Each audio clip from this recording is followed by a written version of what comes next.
All right, hey guys, got Suneet here, GM of CrazyEgg, and we're going to sit down for a little bit, talk about how to optimize your traffic, how to make the most of your website and increase those conversions. Suneet has a huge amount of experience and background in all this sort of stuff, so he's going to share some awesome stuff, awesome ideas, and awesome things that you can implement with your website. So Suneet, so nice to have you Yeah, here. How you doing? I'm good. Thanks for having me. It's great to reconnect. Yeah, awesome. So Suneet and I actually met at a conference in Australia called StartCon. It was good fun down there. It was about 3 days. I think probably one of the bigger conferences in Yeah, Australia for entrepreneurship, marketing, digital marketing, that sort of stuff.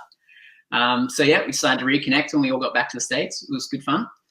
yeah. Um, but yeah, wanted to start off, Sneak, with a bit of background, sort of, like you are GM of CrazyEgg. How did you sort of get there? And, what's so exciting about waking up every day and doing what you do? I know probably Neil has a few, Neil Patel, obviously has a Yep. bunch of companies. So, I'm actually pretty interested in sort of how you guys sort of got connected and doing what you're doing. Sure. So I'm an old man. So I've been doing this for a long time. I've been in digital and marketing started sort of since 1998. Big company, small company, sort of woven my way through a variety of experiences. Ended up on the startup scene after having to do some private equity backed stuff, which is just too harsh and cutthroat and soul crushing for me. Some of the experiences I had there. So switched over to startup world, and then really SaaS. I've been doing SaaS since before SaaS was SaaS. So 2003, sort of built the first recurrent revenue model at Dun & Bradstreet, and really fell in love with sort of subscriptions, right? Understanding subscription revenue and SaaS and B2B and the like. In terms of joining CrazyEgg, so my career has taken me through, I've run a couple business units, sold a couple companies, raised a bunch of money, a total of about probably 42.5 million across, a few different businesses, and slowly worked my way up from VP of marketing at Chartbeat to CMO and head of sales at Live Intent, to chief growth officer at Help Scout. And I think the big thing that changed for me was, I had a sort of a realization a little while ago that I was tired of raising money and what that does to cultures and companies. And I joined a company that was committed to sort of being bootstrapped, and then for a variety of reasons needed to go back to the well and raise some money. And after that experience, I sort of went back to want to look for a bootstrap company that is focused on its profits, has a longer term perspective on the customer, and can try and do some transformative things. I'd known Heathen and Neil are co-founders of CrazyEgg, known them for a while. And Heathen and I had a conversation as I was looking for my next thing about a year and a half ago. And he's like, hey, we've got this company, CrazyEgg, ever heard of it? I'm like, yeah, I've been using it since 2010. He's like, well, can you help us, can you help us take it to the next level? And I was like, yeah, I'm totally interested. So came on as the GM of CrazyEgg January of last year.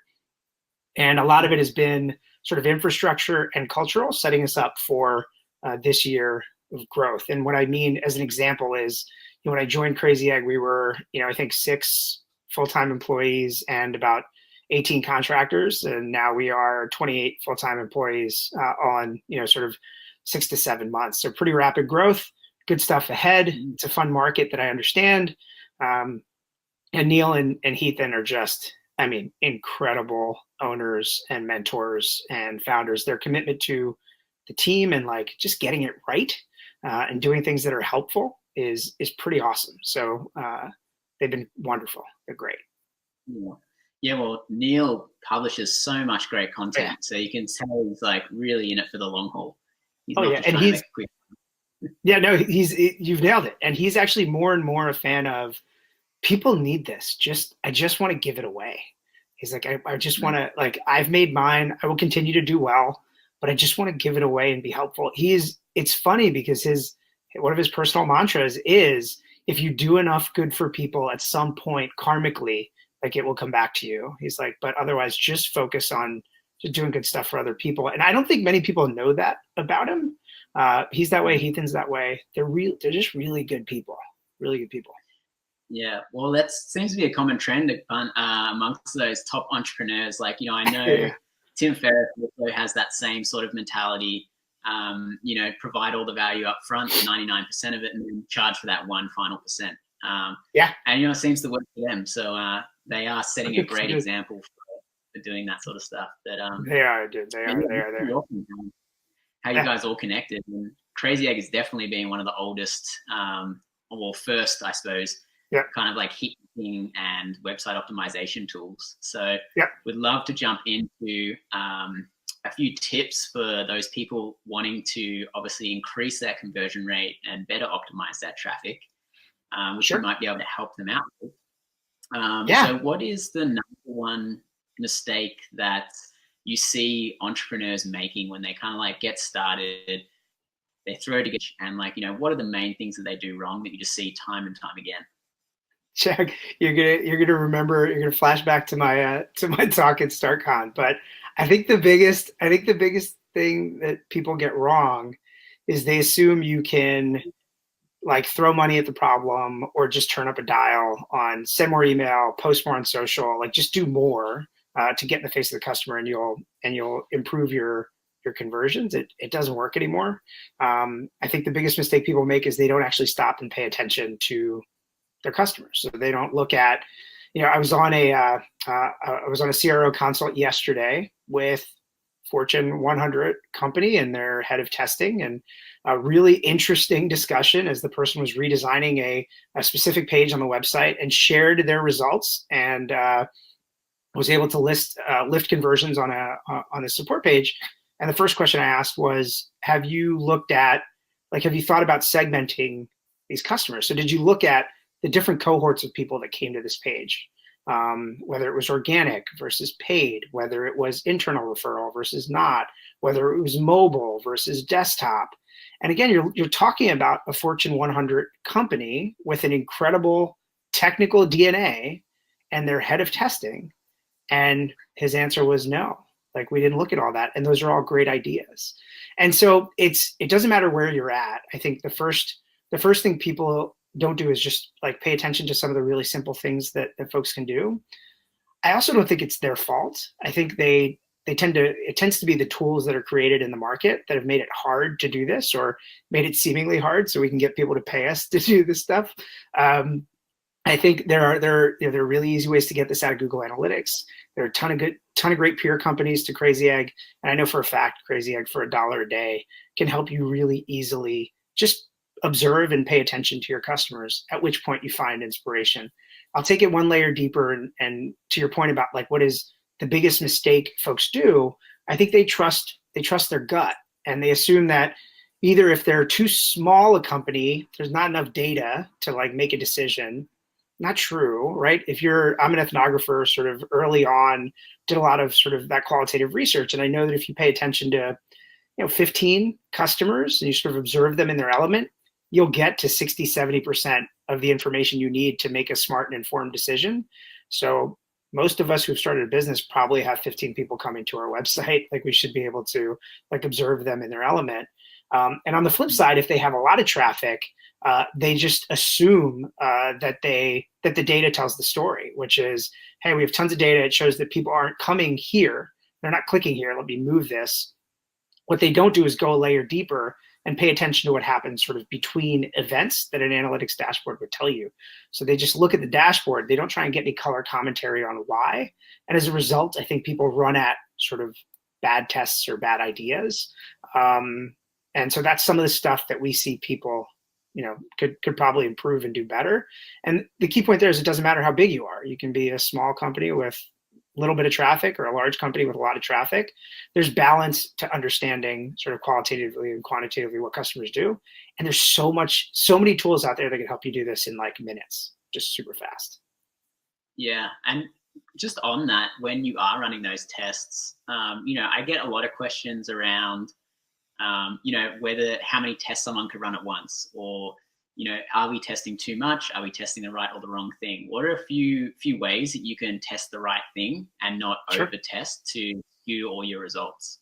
So the first thing I'd say is test yourself, right? So I think too often folks outsource the testing. So the person who is the expert on the customer experience or the product outsources the test to somebody who doesn't have authority and who doesn't have data or doesn't have influence to make the decision. So if you're a small company and you're the CEO, you may have a junior marketing person or somebody running the test. Have you given them all of the context that they need to understand your goals, your priorities, why you've built this company the way you've built it, so they feel equipped to make that decision? The other is, if you're even 10, 15, 20 people, which we've heard a lot, they've outsourced testing to agencies. And in both cases, what happens is the central knowledge about the test and the importance of what would work and what won't and what you have the latitude to do doesn't get translated. And you end up having people running tests at the margins as opposed to like the big swing and the big idea. The other sides of it are pretty nuanced. Most people aren't testing.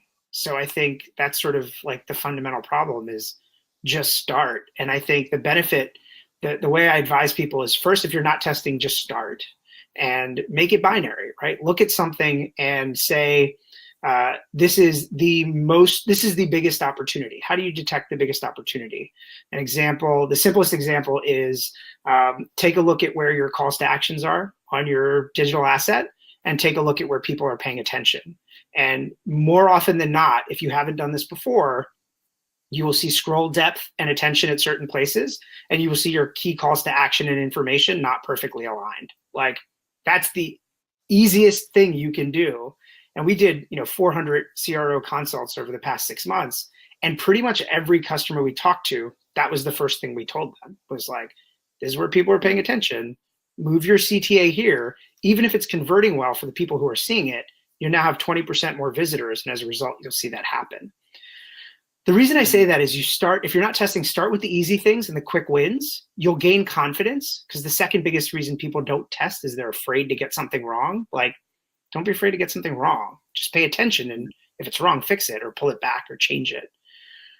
And then the other side of it is, so people who are testing, I don't think they're taking big enough swings. I think too often people think of testing as like tweaking, right? And they think you need to run A/B tests to do this. And all of a sudden everything gets pushed to the margin. At the end of the day, like, you should be taking bigger bets. You usually have tons of historical data. So an A/B test on a pricing page, potentially a good idea, but if that pricing page has been live for a year, you have enough information on that page, like, just go live, right? See what happens. Those are the types of things I don't think people do well enough or often enough that they can use to embrace. So again, make sure the person has the authority, the information, and the freedom to test. If they're not testing, start and start with the low-hanging fruit. Gain confidence. You'll learn more and test.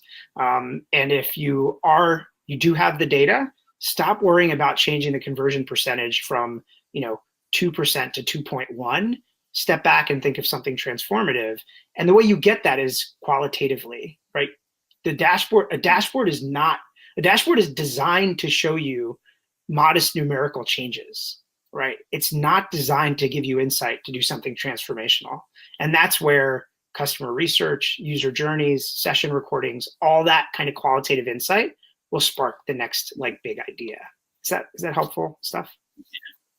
Yeah, so a few examples of stuff that we did at VYPER that really moved the needle was, some of these basic tests. We didn't even run A/B split tests. We'd literally run the test for, say, 2 weeks and then compare stats before and after. And these big changes were stuff like, opening up, instead of having a enter credit card on sign up, you can create an account for free and then you enter a credit card later when you pay. Or that was a big thing that moved the needle for us in getting a lot more volume in people using the product. The other one is just for example, adding a chat to the pricing page. We did that, and then we saw a great lift in conversions because we were able to assist that.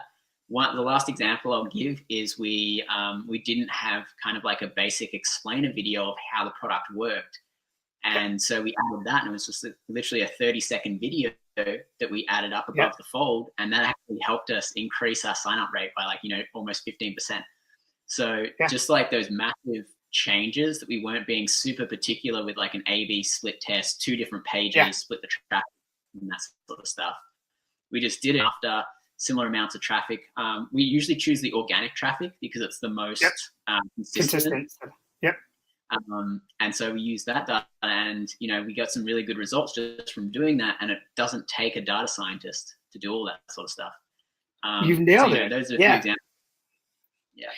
I think that's the thing, which is if you just watch your customer, like watch the journey of the customer, simple referral, simple like page tracking, you can see where they're paying attention, where they're not. You can see where they're dropping off, where they're hesitating.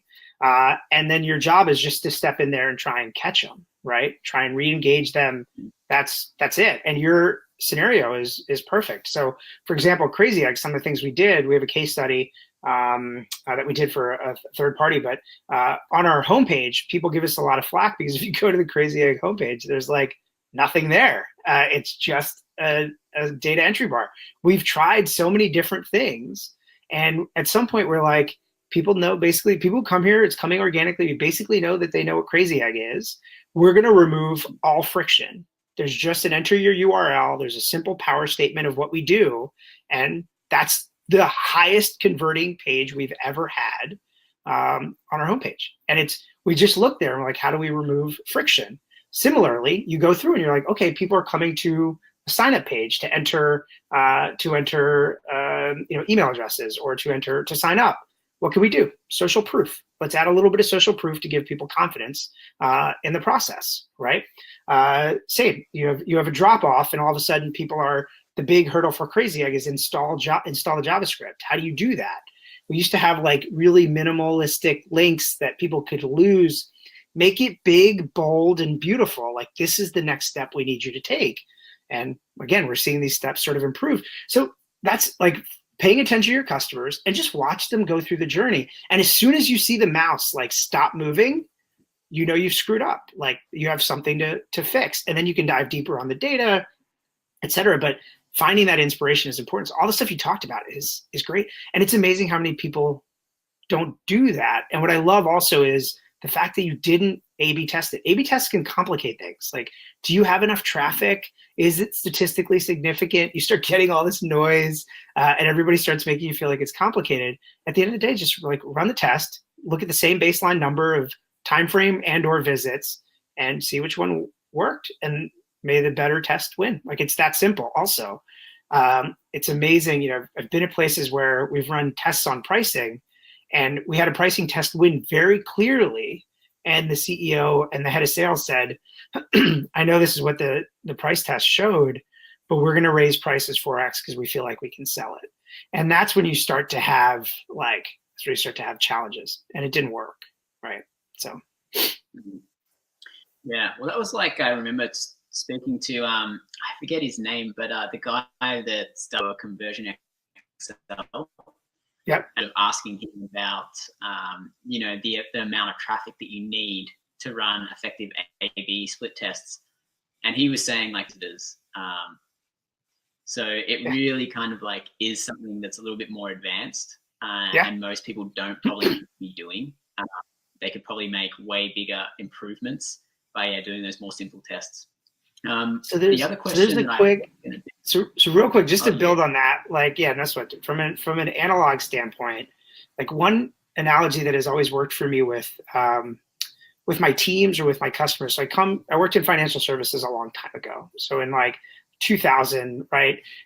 You had E-Trade and Schwab and everybody coming online, and you had all this equity research being pumped out because the market was going to go to 20,000, right? It was going to take, the US market was going to take off, all these equity research reports. And what they tried to do was they tried to like get you to buy their research. And by doing that, what they started doing was ratings on equities started looking like this. You'd have a strong buy, a modest buy, a weak buy, a strong hold, a modest hold, a weak hold, a strong sell, and they took these and they started like stratifying it so much. You're like, what does any of this stuff mean? And a company came out and they said, you know what? We're going to simplify this. We've got three things. If we think a stock is going to go up more than 20% in the next 12 months, it's a buy. If we think a stock is going to go down 20% in the next 12 months, we think it's a sell. Everything else is a hold. And they just really simplified. They raised the expectations. They really simplified it. And like, that's what I think people should be doing from a testing standpoint is like, what's the thing that's going to raise conversions 20%, right? And when you have that idea, if you feel like it's a clear winner, go for it, right? And ditto, clear loser, like avoid it. And those are the types, that's like, we have to clarify the decision-making so people aren't freaked out, by all these sort of like, I don't know, all these other rules. Like if we make it really clear and raise the bar, it's not about how this button performs by 1%. It's about getting more people to like remove the credit card and getting more people to sign up in the first place. That's a big change, right? Inspire and follow those big changes. So. Yeah. Well, that's a huge thing, like simplifying stuff, because, you go into most SaaS tools these days and you have no idea what's going on until you've been using it for 2 or 3 weeks. Yeah. That's right. Yeah. And you need a customer success manager to help you, and you need an onboard, like it just gets so heavy and nobody's got time for it, right? Nobody's got time for it. We showed that data from Mixpanel, which said, the average SaaS platform gets used 2.6 times, right, a month. An elite SaaS platform gets used 7.6 times a month, which is like once or twice a week. And when you think of like that's how much time people are spending on in your product, it really changes how you think about product design, right, and experience design. So, yeah, you really got to. One other thing I wanted to ask you was, are there any sort of like brands or examples or case studies you've done that have like had a really impressive increase in conversions by, a test you've run or, some optimization that they've done? Just as an example. Sure. I mean, I think we've got the biggest ones. So if I think of those, the CRO consults, that we did, probably the biggest impact we made was on a large, pretty well-known user testing site. So like a user testing platform. And we focused on their blog. And the big question we got was, they'd had this content, it was out there for a long time. And there were there were sort of two challenges. The first challenge was the content itself just wasn't ranking. So what do we do? Like, how do we fix this content? How do we improve it? So it was basic SEO stuff we helped them with, which is, refreshing, which is updating, which is backlinking, which is, all those sorts of sort of standard things that you would do. That was sort of the first thing we did. And the second thing we helped them do was understand where, like literally look at where people were paying attention to the blog. And this was their most popular post. And as a result, we just sort of fixed, we looked at where are people scrolling, where are they stopping, what are they skipping? And one of the things we were able to do was sort of update and transform the way the blog post was working. It's about 10,000 views a month, right? So it was a pretty solid post. And then we also turned that into a referral for qualified visitors to their website. So that was the other thing that we talked about, is too often people are focused on audience and not focused on recirculation. And it's hard for me to tell what the impact was because they weren't measuring it in the first place. So we actually introduced them really basically to this idea of qualified visitors, which is people that visit your website and key product pages. And they went from like not measuring it at all to now it being like the core metric they use to evaluate their blog. So again, it's one of those things, how do I tell you what the impact was when the baseline was 0, right? But you're talking about a site that has 100,000 plus visitors a month who had no idea how that was being referred and driving traffic to their website, qualified visitors. And we turned it into this is how you structure it, and then this is how you think about your blog as a way to drive conversions and transform the way they were thinking about it. So that's one example. And did they start sort of recording that data for those users just in Google Analytics, or what were they sort of using to do that? Was it? Yeah, so Google Analytics, and the problem was they had different accounts for GA, and so how do you synchronize the accounts? So basic things like pull the accounts together, use UTM tags to track. Again, we're talking really basic things, and this is a user experience website. This is a UX company. And these are the types of things that we often have to help these people do. It's the thing I say is, I bet, Jack, if you were to look at CrazyEgg, you could give me 50 ideas on how I could improve conversion. And by the way, I'll take all of them, right? It's so much easier to critique somebody else's experience than it is to look at your own, because you're invested in your own site. And that's why I also say the best thing you can do is go out and like just talk as much as you can, and you'll get incredible ideas on how to fix these things. What this conversation started as like a landing page consultation, and we were like, well, you're thinking about it the wrong way. Let's look at the biggest opportunity. Where do you have a lot of traffic? Where do you have a lot of traffic that's not converting? How do we get that? How do you pay attention to those 10,000 eyeballs on that blog post and actually get them to start paying attention to your blog? Drive, contextual links, calls to action, banners, pop-ups. Like, it just becomes this incredible exercise. But just starting there was a game changer. And it was one of those moments where she's like, okay, like, I think I have enough. I have to stop. Like, let me go get this going. Right. So those are the types of things that we just love doing. Right. Yeah, well, that's a good point, actually. And I think, to add on to that, a lot of people they don't collect, surveys from customers, talk to top engaging customers, and even, install stuff like, click tracking, session recording, that sort of stuff, because it really is the easiest way to go about it. And there's obviously different levels. So, like picking up the phone and trying to get your top customer on a call for 30 minutes, asking them questions is a little bit harder than just obviously installing something and tracking clicks and that sort of stuff and watching sessions. But, you can start. What's really interesting about trying to get a hold of customers. So in the past 24 hours, I've connected with 2 customers in totally random ways, right? One person submitted a review on Capterra, and I get an email prompt, and I emailed her back right away. And now she's helping us do product discovery and exploration. She timeliness, paying attention. She's like, I can't believe you responded. I'm like, yeah, you wrote a review about our company. Like, thank you. And this is great feedback. Like, we want to talk to you more. And now we're going to talk to her, right, in the development of some new products. The second thing was, on LinkedIn, a young lady commented, I love this article. I love CrazyEgg. And I just, connected with her, and same thing, introduced her to our head of product.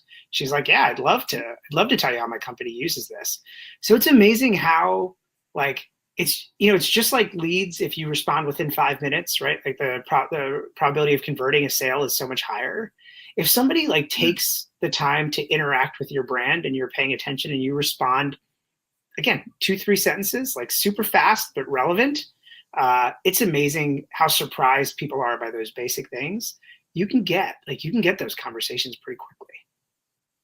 Yeah, and I've seen a lot of success doing that. Actually, the medium is changing. So I've seen that when I respond, just literally Facebook messaging or LinkedIn messaging someone, and it's more of a chat scenario, I get much higher sort of response rates than if I was to shoot off an email, or even just schedule a bulk email to go out for people being like, hey, we're willing to incentivize you to do this call. You're better off sort of going down that narrow path than having an actual conversation, I found.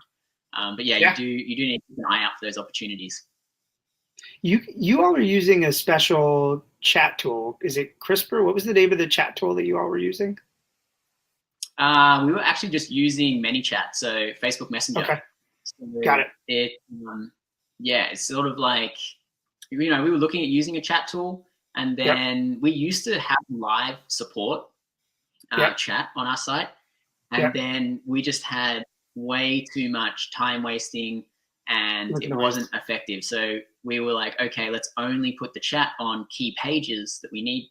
We need to do that. So it goes on once you've obviously created your account and you're in the product using it, you can use the chat or on the sales page. Because we really wanted to streamline when we were having those conversations, because maybe it was too early for someone and they just weren't getting to what they needed to know fast enough. And so instead of trying to hold everybody's hand, we tried to improve the user flow and then only introduce that at key points.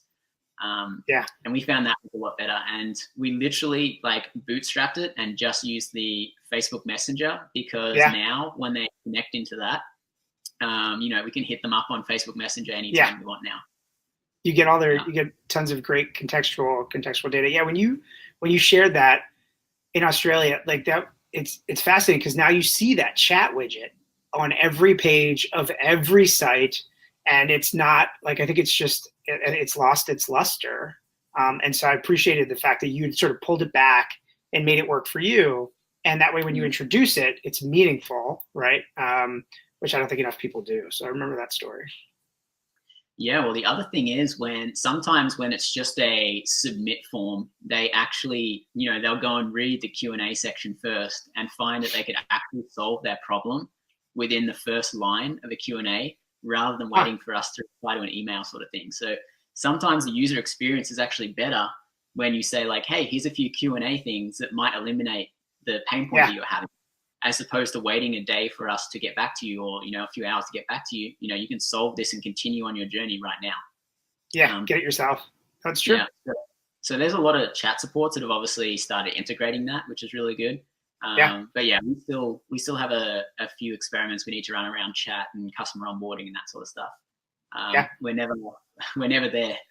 No, you never. Well, every expectations change, or everyone's copycatted you, and it's become table stakes, right? So that's the benefit of like keep on keeping on. So yeah. Well, we're in a pretty niche area that's very competitive too. Like viral marketing contests, giveaways, and rewards programs. There's so many of them, so you really need to pay attention to this stuff. Otherwise, it's very hard to compete. Yeah, I can imagine. Yeah, but yeah, I'm super stoked that you were able to jump on, Suneet, and I'm glad we got to chat about all this stuff. Probably wrap it up with questions for you about where people can find you, what you're kind of doing, what your next projects are. Sure. And get a little bit of background info. Yeah, no sweat.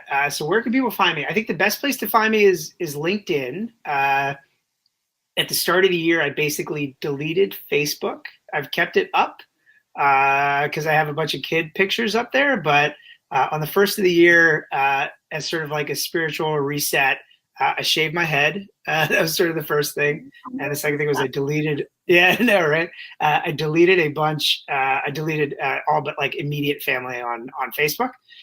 So LinkedIn is a great place to find me. And also just sending in, team at help at CrazyEgg.